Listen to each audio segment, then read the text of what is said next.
J'ai dit que les codes review c'était obsolète en 2025 et Internet s'est enflammé.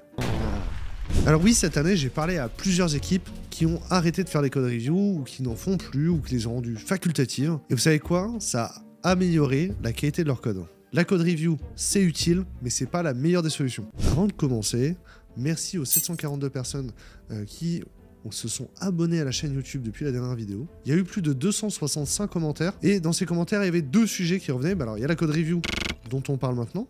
Le deuxième sujet, c'est aussi comment je fais pour rebondir après une formation de développeur, quel métier je vais faire après la formation de développeur. J'ai besoin que vous me mettiez en commentaire votre témoignage, si vous avez fait un bootcamp de dev et qu'ensuite vous avez fait une autre formation vers la data, vers la cyber, vers le marketing, est-ce que vous êtes revenu au métier d'avant? J'ai besoin de votre témoignage parce qu'on voudrait y dédier une vidéo entière, et honnêtement, les chiffres de marché, etc.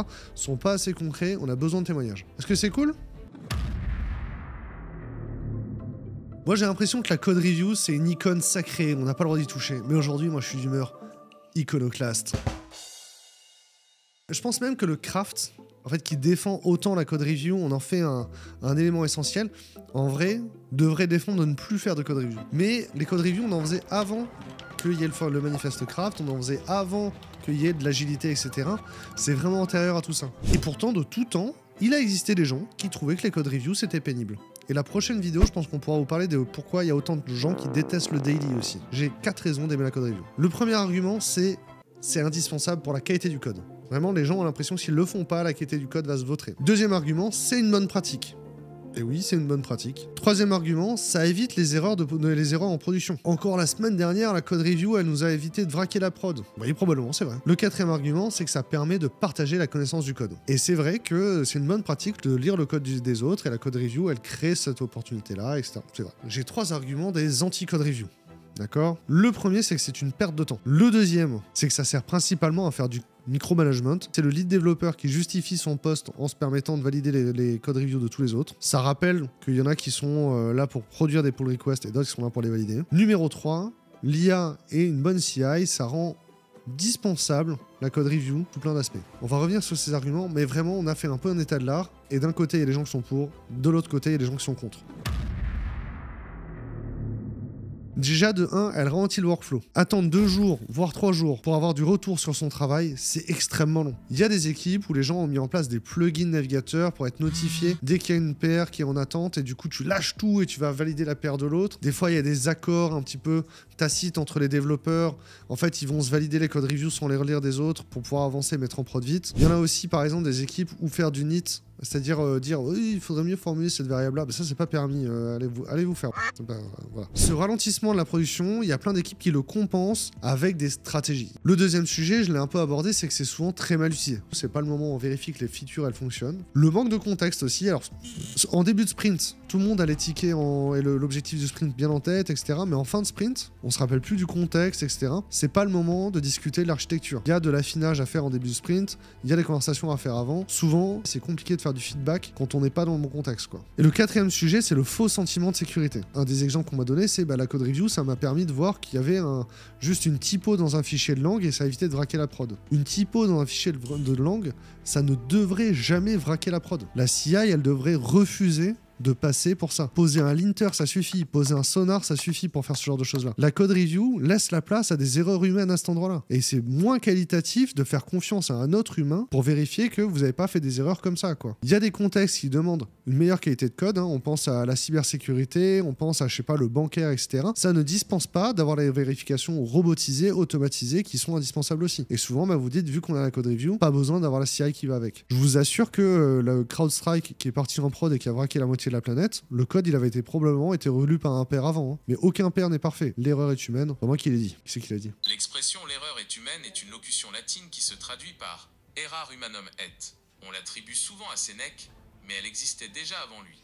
Voilà. Vous mettez sur la gauche les projets les plus pourris du monde, les Frankenstein du code dégueulasse spaghetti. Ah, c'est marrant ça. C'est un chef italien qui a fait le code, du coup c'est du code spaghetti. Hop là. Vous mettez à droite le meilleur code du monde, le code qui va dans l'espace, le code des missiles de SpaceX. Voilà, vraiment le meilleur code du monde. Là, le fait d'avoir fait de la code review vous garantit de pas être dans les 10% des projets les plus dégueulasses, quoi. Mais vous êtes quelque part dans le reste. Il y a plein d'autres trucs qui vont vous permettre de naviguer et d'être dans les 10%. Qu'est-ce que font les gens qui sont dans le top 10 des projets les plus qualitatifs? On se pose la question tous ensemble? Bon, déjà, le mob et le pair programming. Dans les équipes en distanciel, etc., c'est un peu compliqué de se synchroniser pour se voir. Mais en vrai, c'est une base du craft. Les interactions entre les humains sont bien plus importantes que les process. C'est bien plus important qu'il y ait 2 personnes qui aient pris le temps de parler de la feature, de comment la faire et du code, que d'avoir 2 personnes qui aient validé et relu la PR avant de la pousser. Si votre objectif, c'est de partager la connaissance du code, le faire en one-to-one, en asynchrone, c'est la manière la plus efficace de le faire. La manière la plus efficace de le faire, c'est de le faire en collégial, en synchrone, ça s'appelle le mob programming. Un gars ou une meuf qui monte son code, qui l'explique, qui code devant les autres. C'est super intense, c'est super dur, mais vous allez avoir le meilleur feedback et le meilleur partage de la connaissance. L'automatisation via votre CI/CD. Comme je disais, un sonar, avoir un linter, avoir un prettier, avoir ce genre de choses-là qui vérifie la qualité de code. Ça peut être à différents niveaux, peu importe l'outil de build que vous utilisez. Peut-être que vous utilisez Ant Maven, peut-être que vous utilisez Gradle pour builder, peut-être que vous avez juste un build NPM.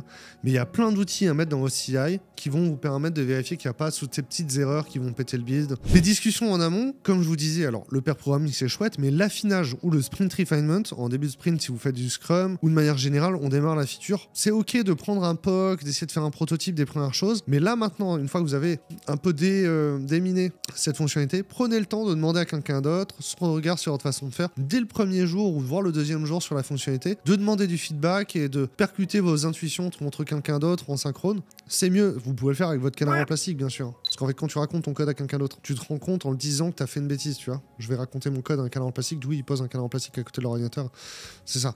Bref, et vous aurez tout de suite des feedbacks et ce sera bien plus intéressant que d'attendre d'avoir tout fait votre code et de l'avoir PR pour en apprendre des choses dessus. Les feature flags et le rollback. Alors les feature flags, de manière générale, c'est incroyable la liberté que ça donne dans la mise en production. C'est-à-dire que vous mettez en production votre logiciel, la fonctionnalité ne se comporte pas comme prévu, vous n'avez pas besoin de dérollbacker tout ça, vous pouvez désactiver la feature et vous la remettre en production. Mais c'est important de pouvoir mettre en production en étant sûr de soi. Quand il y a un nouveau qui arrive dans l'équipe tech chez We Love Devs, le minimum qu'on lui fait, c'est ok, voilà, tu changes une typo, tu crées une typo, tu la pousses en prod et on te montre comment tu la rollback. Mais le premier truc qu'on apprend aux gens, c'est à rollback parce que c'est ça qui fait que tu peux mettre en prod en ayant confiance en toi, en ayant confiance en ta CI, en ayant confiance en ta CD. Le feature flag et le rollback, ça améliore vraiment la qualité de code pour l'utilisateur parce que ça vous permet de désactiver les conneries que vous avez faites. Tout ça, ça vous met déjà bien sur la tranche à gauche. Mais pour moi, le truc qui est final à gauche ici, c'est votre granularité de tests. Et vos tests, ils servent pas à avoir 100% de code coverage. Hein. Vos tests, ils vous permettent de trouver plus rapidement l'origine d'un bug en production. Ça, c'est niveau NASA, ça. Et honnêtement, c'est hyper lourd et hyper complexe d'avoir le niveau de granularité, de détail, de finesse dans les tests unitaires qui vous permettent tout de suite de trouver à quel endroit il y avait un problème. Puis encore une fois, vous n'avez pas forcément besoin de tests, si vous pouvez toujours faire du roll forward, vous n'avez pas forcément besoin de rollback. Tant que vous arrivez à mettre en prod rapidement, vous pourrez corriger les bugs en prod rapidement, tout est bien. Je vous propose 3 punchlines. En 2025, la code review, c'est celle qui est faite avant la pull request. Ce que je veux vous dire par là, c'est on a des super outils là dans Visual Studio, on peut partager son code. Dans les IDE de IntelliJ aussi, on peut travailler sur le code à 2 en même temps. Tous ces outils-là sont bien plus pertinents qu'une code review asynchrone. Parlez de votre code avant la pull request. Si la code review, c'est le dernier rempart avant la prod, eh ben c'est trop tard. Parce que la code review, ça sert à améliorer le code, pas à éviter les erreurs en production. Ça devrait pas servir à ça. Est-ce qu'au lieu de parler des code reviews, on ferait pas mieux de parler de la qualité du code et comment on améliore cette qualité du code au lieu de se satisfaire d'avoir 100% de test coverage et puis des pull requests qui ont été reviewés 2 fois au lieu d'une. Après cette vidéo-là, vous allez retourner dans vos équipes, vous allez continuer à travailler les process, mais au moins poser la question de l'indispensabilité des code reviews. Peut-être essayer de faire quelques features sans. Vous allez vous rendre compte que tout se passe bien quand on pousse sur master, en fait, ça va. S'il y a des problèmes sur votre CI/CD, prenez le temps de les améliorer. Prenez le temps d'améliorer cette qualité de code. Prenez le temps de parler de qualité de code au-delà de la code review, c'est important. La code review, il faut continuer à en faire. C'est probablement mieux si c'est facultatif.